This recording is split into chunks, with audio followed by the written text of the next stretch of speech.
Good afternoon. This is Akashvani and I'm Naresh Mago with the Midday News.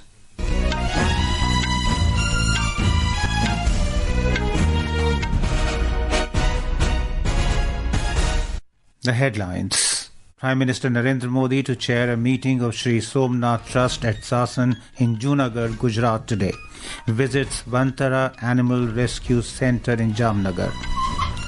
Home Minister Amit Shah vows to intensify crackdown on drug traffickers to build a drug-free India. Election Commission clarifies duplication in Electoral Photo Identity Card numbers does not imply fake voters. Decides to ensure allotment of unique epic number to registered electors.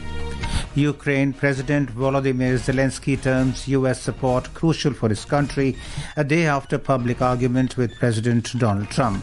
Inks $2.84 billion loan deal with UK to bolster Ukrainian defense capabilities. In tennis, Indo-Colombian pair of Rithvik, Bollipalli and Nicolás Barrientos clinch men's doubles title of Chile Open. And in ICC Champions Trophy Cricket, India to take on New Zealand in final group stage encounter in Dubai in a short while.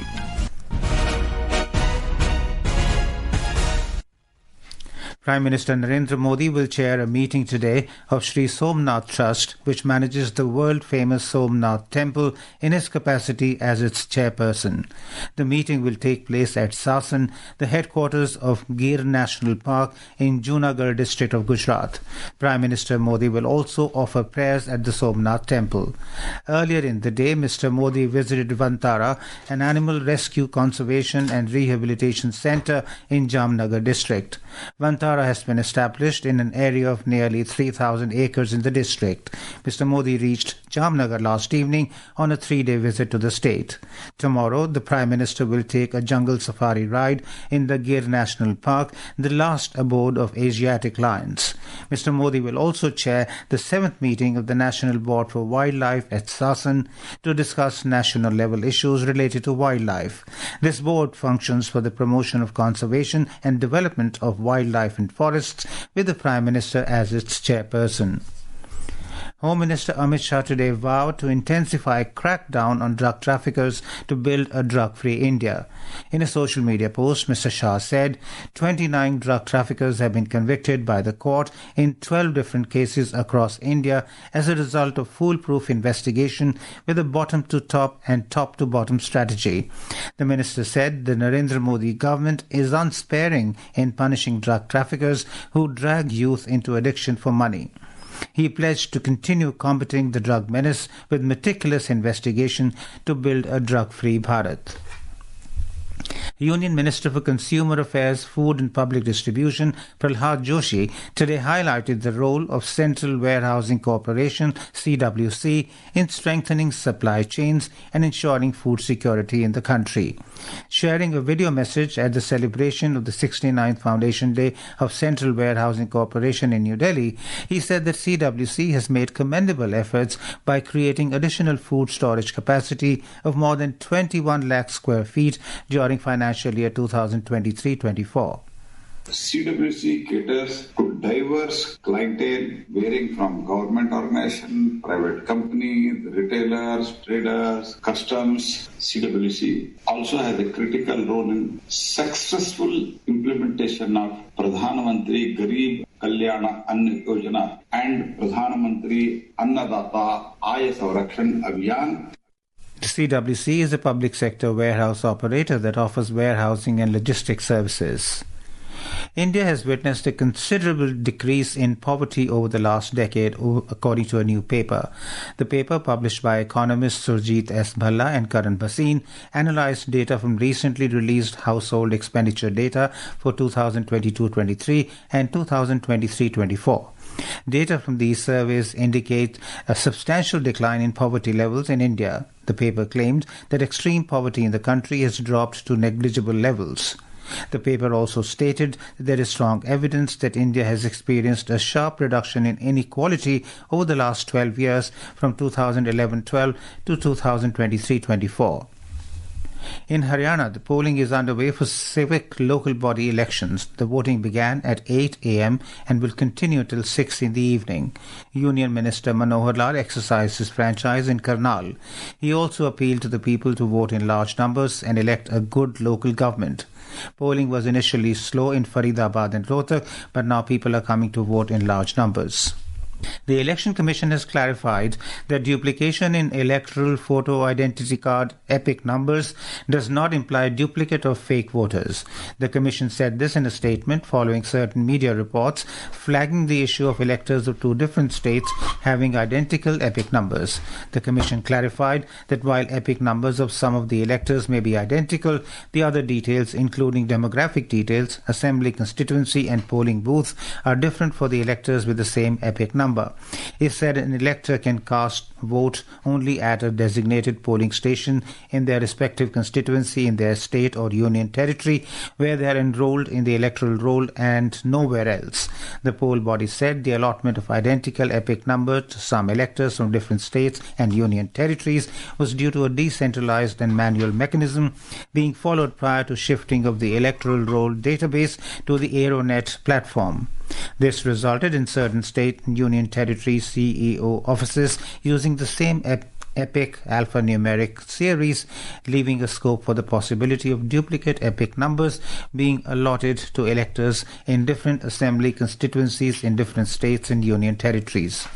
The Commission further said that to allay any apprehensions, it has decided to ensure allotment of unique EPIC numbers to registered electors.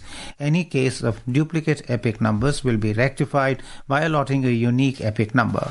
The Aeronet 2.0 platform will be updated to aid and assist in this process. In Uttarakhand, the death toll has risen to 5 in the avalanche incident at Border Roads Organisation BRO camp in Mana village in Chamoli district as rescue teams recovered another body today. Meanwhile, the search operation for the remaining 3 workers continues at the avalanche site. Chief Minister Pushkar Singh Dhami reached the disaster control room in Dehradun and took stock of the situation. He said the district administration, along with Army, ITBP, SDRF and NDRF, are engaged in the rescue operation on a war footing. The avalanche hit the Border Roads Organisation camp between Mana and Badrinath on Friday morning, burying 54 workers under the snow. In order to curb air pollution levels in the national capital, the Delhi government has decided that vehicles which are more than 15 years old will not get fuel at petrol pumps after the 31st of March.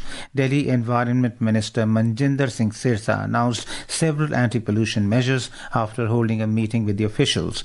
Talking to media after the meeting, Mr. Sirsa said that the government is installing gadgets at petrol pumps which will identify vehicles older than 15 years.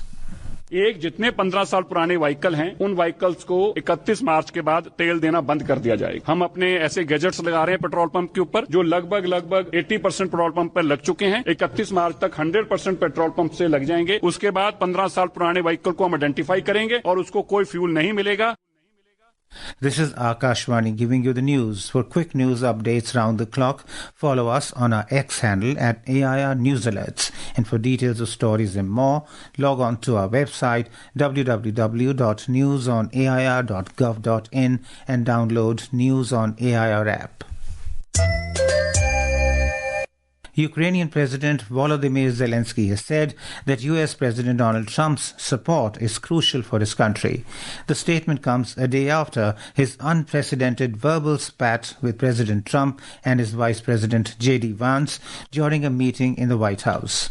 In a social media post after arriving in London, President Zelensky said Ukraine is grateful to the US for all the support, especially during 3 years of war with Russia.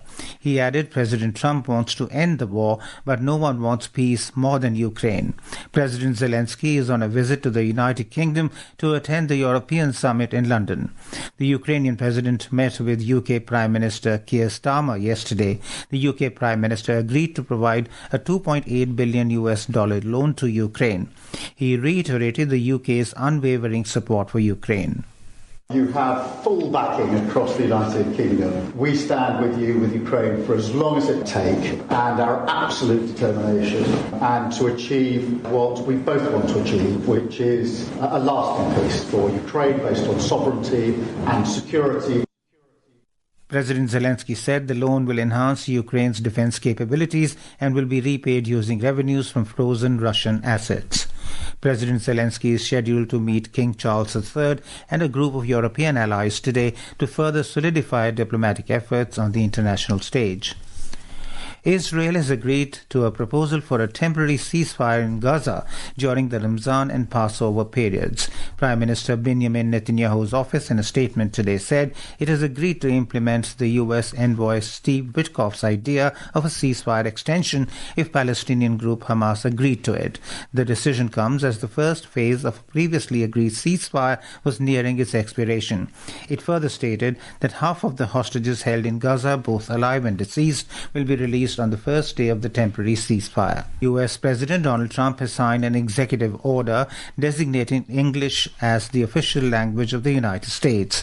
The order overturns a mandate from former President Bill Clinton, which required federal agencies and recipients of federal funding to provide assistance to non-English speakers. The fasting month of Ramzan began across the country from today. The worshippers thronged mosques last night to offer special night prayers called Taraweeh, which will continue throughout the month. Ramzan is the 9th month of the Islamic calendar, and Eid al-Fitr is celebrated at the culmination of this month. Prime Minister Narendra Modi has greeted the people on the occasion. In the Gulf countries, today is the second day of the holy month of Ramzan. In ICC Champions Trophy Cricket, India will take on New Zealand in their final group stage encounter in Dubai in a short while. New Zealand have won the toss and opted to field. Both teams have already secured a spot in the semi-finals from Group A. However, the match is crucial as it will determine the group leader. We have a report.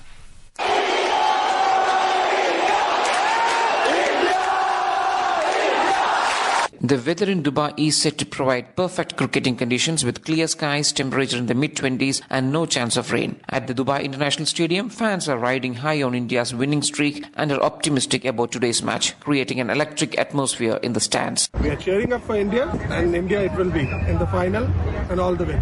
Both teams have shown remarkable consistency throughout the tournament. India's batting unit has been in outstanding form with key players stepping up at crucial moments. New Zealand, known for their disciplined and well-structured approach, have displayed a balanced game. Ahead of the match, India's KL Rahul shared his thoughts on the challenges ahead. We don't take anyone lightly, especially in this competition. It's my first Champions Trophy. What I've realized is things happen really quickly. New Zealand has always been a very formidable team and very competitive team. They've done really well over the years. We've played against them a lot of times in ICC events as well, and they've done well against us. It's been quite even, the contest. With both teams level on 4 points, the result of this match will decide their semi-final opponents. This is Vinod Kumar for Akashvani News from Dubai. In some more sports news, in tennis, India's Rithvik Bollipalli and his Colombian partner Nicolás Barrientos have clinched the men's doubles title at the Chile Open in Santiago.